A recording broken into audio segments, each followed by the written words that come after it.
Oh, ayan guys, part 2 natin, part 2 ng video natin. Ayan. So, next natin gagawin, habang may oras pa guys, eto, ayusin natin ang book natin para mas presko ang pakiramdam. Kailangan talian natin siya guys. Braid natin siya para sa ganun kahit pawisan tayo mamaya, hindi yung didikit yung buhok doon sa batok natin. Ayan, ganyan guys. Look.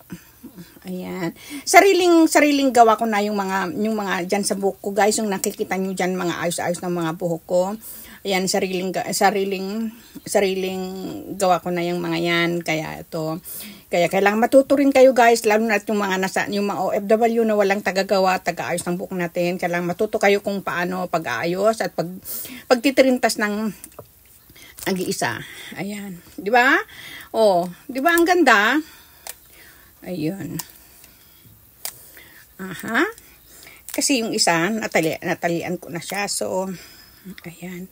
And next natin gawin is here. Kailangan pantay siya para sa ganon. Kasi iba-iba. Ang pagtitrintas ko kasi guys, may style kasi siya Kaya, ayan. Iba-iba kasi, iba-iba yung ano ko. So, kumbaga, kaya kumbaga, may design siya kasi hindi lang yung ordinaryong tirintas ang ginagawa ko. So kailangan ko pa siyang ilang piraso yung tirintas para mas maganda. Kasi ako kasi guys, mahilig kasi akong magsombrero.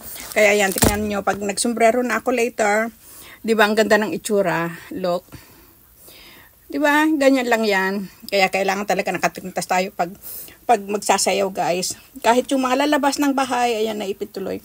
Kahit yung mga magde-day up yung lalabas ng bahay guys, kailangan nakatali, nakataas ang buhok natin kasi para yung batok natin mapreskuhan. Kasi yun ang isa pang cause ng mainit yung batok natin. Nagko-cause din ng ng ibang pakiramdam. So, ayan. 'Di ba? Ayan, ganyan ang gagawin natin.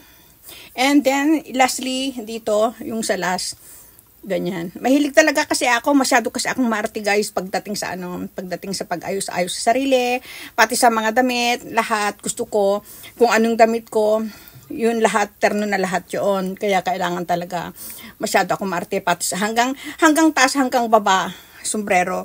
Kaya tingnan nyo, pati ngayong sapatos ko guys, kulay pink din kasi pink coding kami ngayon, pink. So, ayan tuloy.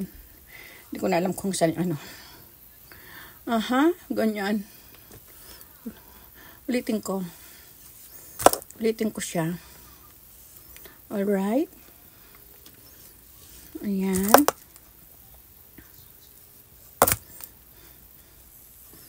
Ganyan. Medyo matrabaho nga lang guys, pero mas maganda naman pag matapos naman yung ginagawa mong ganito ang sarili mo, makukontento ka talaga guys kasi syempre makikita mo yung outcome na maganda maganda yung aura nyo. Ayan. Kaya maganda talaga pag marunong kang sa sarili, kahit sa damit guys, kahit lumang damit, kahit butas-butas, kung marunong ka talagang magdala ng damit guys, na magandang tingnan pa rin. Kaya yun kasi ang pinaka-importante sa ating lahat, yung how to carry ourselves ba, kung paano natin dalhin ang sarili natin at kung paano natin alagaan, di ba? Okay guys, again, ayan, napahaba ko na ulit yung yung pagtututor ko ng pagtirintas ng buhok. Ayan, thank you ulit ha. Ganitong gawin nyo lang guys. Konting tip lang. Yung mga binibase ko lang naman yan guys sa mga ginagawa ko sa sarili ko. Kaya gusto ko lang i-share sa inyo kung ano yung alam kong ayan, di ba? Ang gandang tingnan. Kasi ito, natirintas na siya guys, Natirintas na siya, ibabagsak ko na lang na ganyan. 'Di ba? Ayan, bali 4 yung tirintas ko, kuminsan 6 'yan.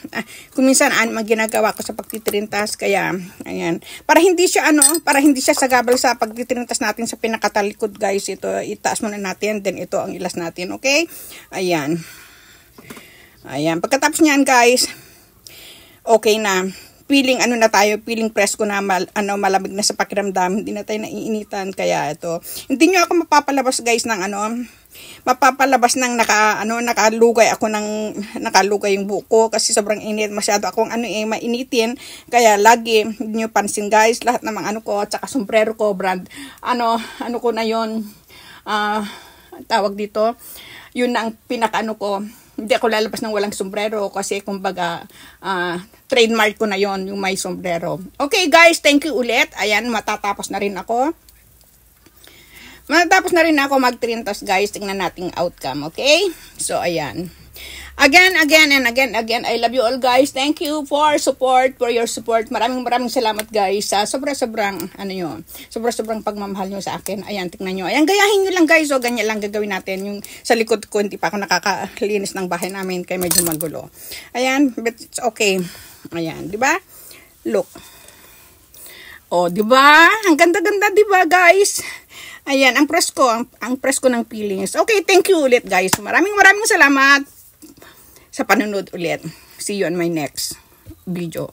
Bye-bye. Thank you. Love you.